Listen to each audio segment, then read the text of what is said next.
All right, folks, joining me now, our friend Bill Kristol, editor of the Weekly Standard, ABC News contributor. Welcome, my friend. Good to be with you, Steve, here on one of your last shows before you go down to Washington to take a top position there in the Trump White House. How can they need you there, making the case for President Trump? You were on board early, you know. They got to reward their friends and punish their enemies like me. I actually would make a good addition to that staff in some way, wouldn't I? As far as that goes. You would. You would be excellent. And I mean, he does actually need to get some good people and broaden his team. And they did an impressive job in the campaign. But governing is hard. And, governing is hard. Interesting to see who he reaches out to. Well, I want to ask you about all of that. Yeah, I want to ask you about all of that. But first, I want you to comment on something I was just talking about in the spotlight, and that is Harry Reid. You know that ISIS and let me get the exact word. We put it up before. ISIS is celebrating. Vladimir Putin is celebrating. White nationalists are celebrating, while Americans are cowering in fear. What's wrong with him? A lot, because, it's one thing. I was up at Harvard yesterday doing a panel discussion. The kids were great, actually, intelligent questions. And, grown up, they weren't mostly pro-Trump. But the deans are postponing exams and hand-wringing and, oh, my God, what kind of effect will this have on our students? Really pathetic. It's one of the reasons Trump wins, I think, is people look at that and think, what has gone wrong with this country?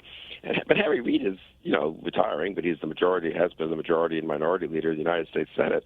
It's almost amazing for someone like him to make that statement. It's one thing if an assistant professor somewhere says that, So it's really terrible. I mean, it's, again, another reason someone like Donald Trump won and got the nomination and then won the election, is that liberalism has degenerated into this kind of Harry Reid type combination of name-calling and hysteria and self-pity and failure to say, okay, you know what, we lost. We're going to oppose Trump where he's wrong. We're going to support him where he's right.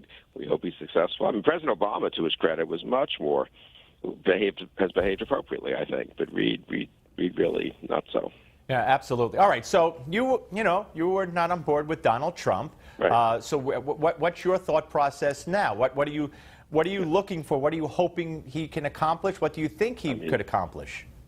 I'm hoping he's a successful president. I'm hoping I'm hoping he proves me wrong. I mean, never Trump was always, we're not going to vote for Trump. It wasn't that we're not going to, if he's elected, hope he's a successful president-elect and president. I will support him where I agree with him. I'll try to persuade him perhaps to change his views on a few things and move in certain directions. If there are things I think he's going seriously wrong on, I'll certainly criticize him and oppose him. And I think the Republicans in the Hill, in the House and the Senate, can really play an important role there with someone who hasn't been in elective office, who obviously hasn't thought about some of these policy issues, hasn't studied them as much as someone maybe who's been around for a long time. That can be an advantage.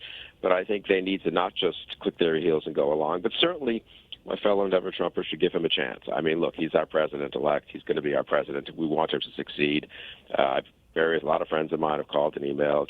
What if, who are not like me? They're not quite as visibly never-Trump. They're experts in different areas. Should I go in if they ask me to take a job as assistant secretary of something or other? And I say, if you can support the policies in that area, you shouldn't go in and do something contrary to your own beliefs. But yes, you should go in. He's going to be the president of the United States. You need to help him. That's absolutely true. So let me ask you, who would you like to see fill some key positions? And you tell me what you think are the most important. I certainly Chief of Staff, Secretary of State, Attorney General. Who would you like to see fill these positions? If you had if you could whisper in his ear, go ahead. Well, I'm terrified to tell you because I think if I mention any of these names, they're going to be disqualified immediately. But on the other hand, you can just pass them on and say it wasn't for me, that it was your idea. There you go. I mean, I think they are considering Reince Priebus, the head of the Republican National Committee, as Chief of Staff. It's a little unusual to bring someone who's such a political background in, but he's done a good job. He bridges the Trump world and Paul Ryan world and other kind of Republican parts of the Republican Party. I think you could do a lot worse than having someone there, maybe for the first 12, 18 months to kind of get the thing off to a good start. He's going to need some victories early on. He's going to need to work with Speaker Ryan, with Mitch McConnell, with some Democrats, too, incidentally, in Congress, and win some things. Any new president, I've been around Washington a little bit, it makes a huge difference. You start off with a couple of victories. It gives you a certain momentum. Public thinks, okay, he knows what he's doing. You don't want to pick a fight. Even if you believe so strongly in something, you don't want to pick a fight that's going to just run aground. Think of Bush's second term. Remember Social Security accounts? It was a good idea. He picked that fight right at the beginning. It went totally nowhere. He used up a huge amount of political capital, and he was weakened, and then Iraq was tough. And well, he also didn't have a Republican Congress and Senate, though, did he?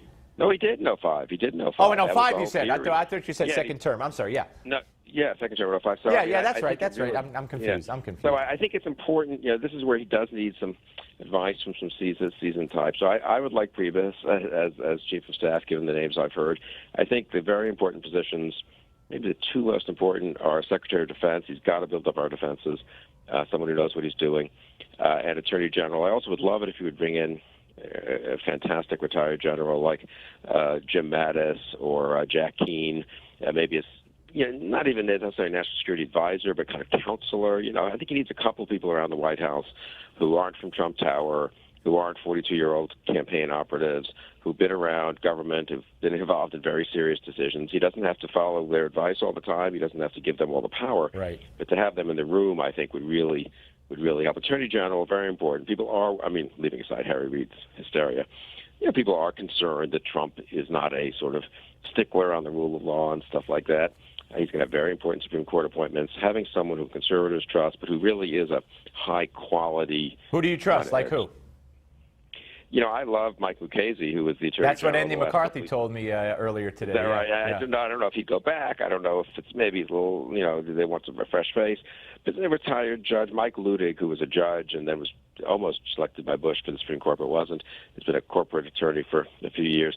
And you don't have to be famous. The names don't have to be names that you and I know, but a serious person who's going to tell Trump occasionally, hey, I'm sorry, Mr. President, this is the law. If we can change the law, we can change it, but this is something you can't do, or you're the kind of keep him out of ethics trouble, give him good advice on judicial appointments. That's going to be an important thing very early. Who does he appoint for the Supreme Court? Absolutely. What about Stephen Bannon? The reports are that he favors Stephen Bannon for chief of staff. Earlier, Roger Stone said that he would like to see Stephen Bannon in. What would you say if he chose Stephen Bannon?